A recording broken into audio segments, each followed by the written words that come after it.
Hello, everyone. This is Zami from FilmFestivalCircuit.com and the Oregon Short Film Festival. Right now, we're gearing up for our spring event, which is going to take place on March 17th at the beautiful historic Clinton Street Theater in Portland, Oregon. And today, we are talking with some of our participating filmmakers. Michael Hooper and Chase Korzep are the creators behind Thornwhip Explorations. How's it Guys, going? thanks so much for meeting with me today. Thank Thanks you, for having man. us. Thank you.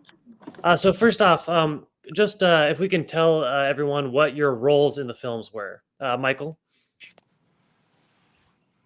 Yeah, so I played Max Thornwhip, who he's an Australian star of his own TV show, which is kind of like a nature adventure TV show. And he is kind of a pervert. He finds different ways to make his partners save his life. And the first two are based in reality, like those are actual things people say to do. Right. The last 3 or 4 are kind of, we had to up the ante a little bit in terms of comedy, so we kind of made stuff up. But that's who I play. I play Max Thornwhip. Excellent. And you were the writer behind this project? Correct. Yeah. Excellent. And Chase? Well, yeah, I directed it. Mike, he wrote it, starred in it, produced it, like basically put the whole thing together. And yeah, I showed up and I directed it, I suppose. But yeah, we had a phenomenal time. Excellent. Well, tell me, Chase guys, what actually inspired helped this me. film? I was gonna say Oh, was Chase that? actually did. He helped me with because I had a first like a version of it, and then me Okay. and Chase collabed. We made it punchier. So he's being humble right now, but he helped out a lot. Yeah, humble brag. Well, I love that collaborative spirit, and in the independent film world, everyone's got to wear multiple hats, and that's just how it's done. Mhm. But so yeah, what inspired this idea? How did you guys come up with this? Well, Like, it started when I was watching those like Australian adventure kind of like shows, like there's a bunch of them, Coyote Peterson, Steve Irwin, and Totally. it makes sense because Australia is such a wild place that of course they would have Right. all these nature shows. And I think one person got bit by a snake and they had someone suck it out, and so I was like, that would be interesting if that person was bit somewhere more intimate, Right. that's like, what would they do then, and then I started thinking about other things that happen that are kind of weird or just kind of like perverted sexually things, like the jellyfish. If a jellyfish Right. stings you, you're supposed to pee on it. So I was thinking like, who came up with this? Like, is this real? Like, I don't. Yeah, how did they discover that? But I just thought it would. Yeah, it's weird, It's like who's coming up with this? So I just thought it would be funny to have a show where the guy keeps making his partner do this stuff that's horrible under the guise of it being a show. So that's kind of where I got the idea. I love that. Well, Chase, what inspired your role in this film as director? honestly, it was a great script. It was hilarious, and I knew that Mike was funny, so I knew that as soon as we were going to get on set, that we could take the script and run with it and try a bunch of different things. And so the process of shooting outdoors, which I had never done before, shooting in the ocean, which is something I wanted to have practice on for a different project, shooting in the jungle and in the desert, which is practice that I took to other projects as well, was something that was very enticing, but also mainly working with Mike. Like, we had done one or two actually comedy skits before this one that were funny, and we had such a great time that it was just, what's the next one going to be? And Right. when this came across the desk, it was like, oh, this is really good. This is going to be a lot of fun. And it was a blast. Well, I love that, and it's cool to hear that you guys were thinking specifically about all the different shooting locations, and it is not easy shooting outside, especially in these varied environments. It's not like your suburban living room.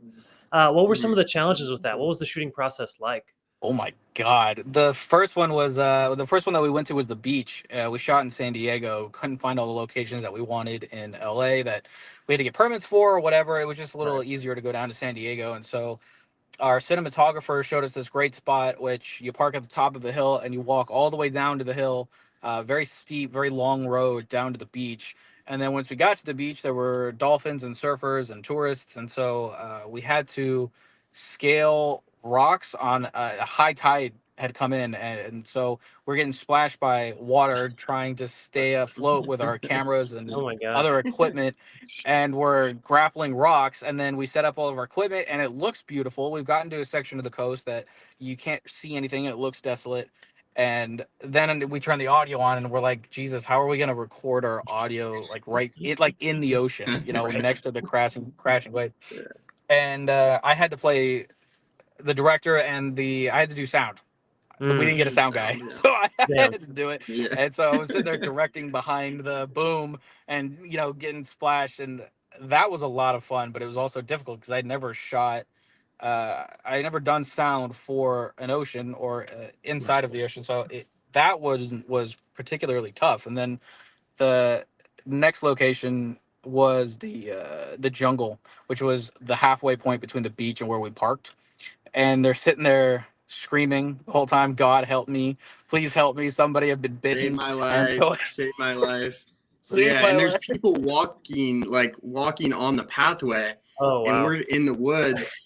And one of our cast members, the guy who plays my partner, he Hmm. wasn't in one of these shots, so he was outside just like eating. And these two ladies walk past, and we're like, what's going on in there? He's like, oh, we're shooting something. Like, don't worry about it. So then Don't worry she about walks up a little bit, pulls out her phone, and she calls 911. She's like, yeah, someone's guarding the woods, and they're screaming, "Save my life!" Blah blah. And Oh my so god. so it. we Yeah. Sita, who plays John, he runs in. He's like, guys, we need to go. So they call the cops. So we left, and right as we left, like cops showed up. Oh my god. It was crazy. Crazy. It was a lot of fun. I love that. I mean, so someone walked by and thought you're actually murdering someone. This is like a Yeah. weird ruse. No, we're just filming something. I Yeah. like the In imagination actuality, around that. it was worse than murder because what Max Thornwhip was doing was, Abuse. yeah, Okay, well, that sounds like a crazy process. I mean, you guys were actually out there in somewhat of an outback to film this.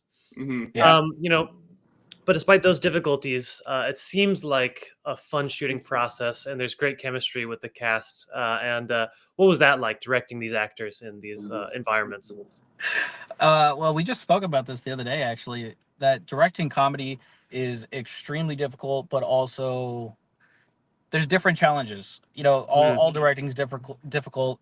Directing comedy, it's like find the funny people, put a camera in front of them, and then that's it. And that's mostly true. Like I pointed the camera at Michael and Cena, and they did their thing, and we did a couple takes where they would go larger performances, smaller right, performances, so we have some sort of range for the cut. But totally. it was a great process of having so much fun, a lot of discovery and new things that they had such a great rapport that we were shooting practical jokes on set, like between takes, that ended up in the cut, like when Oh, they're walking and holding hands. That was just something funny. I think that Mike's like, oh, let's go hold hands and walk down the beach together. We got that's that on. true. That's true. That Yeah, wasn't it in the ended up in the script. movie because it was so Yeah, funny. well, yeah. that's great when you have competent actors that can be collaborative and be improvisational, and that stuff makes it in the cut. But Michael, how was it for you? How was it working with your supporting cast? It was great. I mean, they were willing to get down in there and save my life, and you don't find a lot of people that'll do that.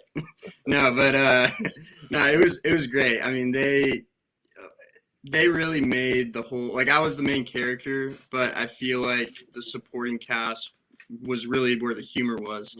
Like Cena, who plays John, my first partner, like his reactions, like he doesn't have a lot of lines, but just you can Right, see in his face, like, what the subtle hell? discomfort creeping in. Yeah, exactly. And like I feel like that's really where the humor is, just like how great. And then with Kevin, my partner later on, that's played by Michael Seckman. and same thing, you know, he has like one or two lines, but just his facial expressions, you know. And as an actor, we're taught, you know, if you can say a line of dialogue without actually saying a line of dialogue, then you're a good actor. You know, if you can Okay. physicalize it rather than Right. use dialogue to express. And I think those two actors did a great job of doing that.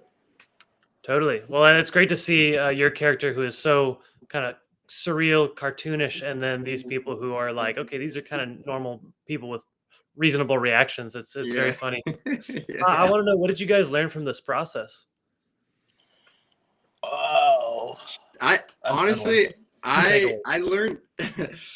I mean, I learned a lot about. Um, well, number one, like the logistical side of production, like permits. Right. Never had to get a permit before, and originally we were supposed to shoot in Malibu. I learned permits were like $2,000, something crazy. So I was like, can't do that. I learned a little bit about through Chase and our cinematographer Lucas. I learned about like multi-camera shots. So Yeah, like that was a big one. we Cool. shot it like a multicam, and Okay. so like Chase was like, okay, now Lucas is gonna be over here for this take. And in my head, I was like, what? Like that? Like it didn't make sense because I didn't understand it. But then after when I saw the finished product, that's when I was like, okay, this makes total sense. I'm glad we shot it like that too. You know?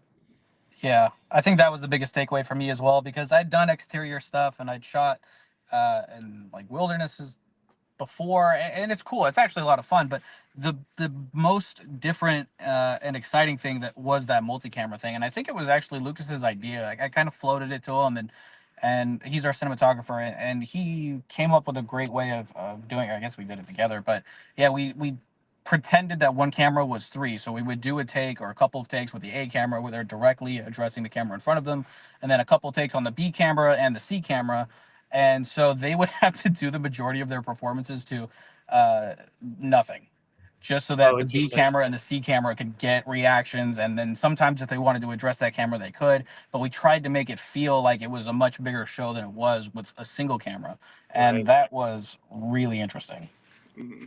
That's cool. I didn't, because it looks like a true multicam setup and it Yeah, feels like that real reality thank you. show style. But I would never have guessed that it was just a single camera being pushed around. I mean, it works great. Yeah, yeah, thank you. Thank Yeah, you. good, it landed. I love that movie magic. Yeah.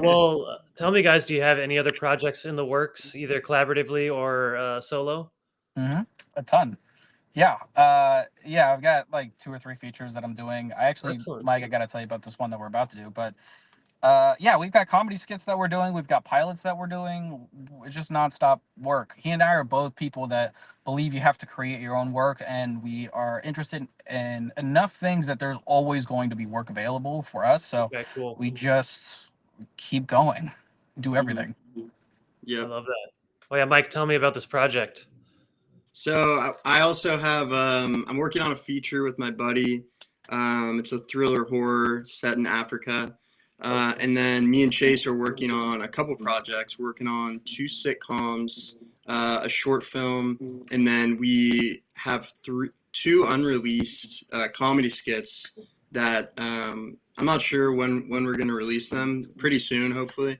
And then another one we filmed that recently did just get released. We're going to start submitting to film festivals with that. So, like Chase said, like it's a never ending kind of flow of creativity and just trying to make stuff, because ultimately I think that's what separates people in trying to break into Hollywood is like your willingness to create your own roles if you're not getting it. Like, you know, Absolutely. it's tough industry, so you know I feel like the people who are kind of industrious and proactive, those are going to be the ones who end up succeeding. Yeah. Absolutely. I mean, that's great advice because there's so many people who want to make films and they're maybe meditating on the big idea and they're not just going out and shooting tons of shorts and having tons of irons in the fire. But it's great to see you guys having tons of momentum here. Is there anything else you guys would like to add about Thornwhip Explorations? No, come see it at the Oregon Short Film Festival. We know you're gonna like it. You might be a little disgusted by it, but that's okay. It's comedy. It's not supposed to be taken serious. But yeah, Totally. Yep. Any Thanks for last having thoughts, us. Jake? Nope, that's it. Mike covered it. Awesome. Well, I know people are definitely going to love it on March 17th at the Oregon Short Film Festival. I thought it was so great just to see the different gags. What's coming next? What's coming next? I think we're going to love that. So thank you guys, and I'm Appreciate looking forward that. to seeing it on the big screen. Yeah, thank you. Thank you, man. Good talking to Take you. care.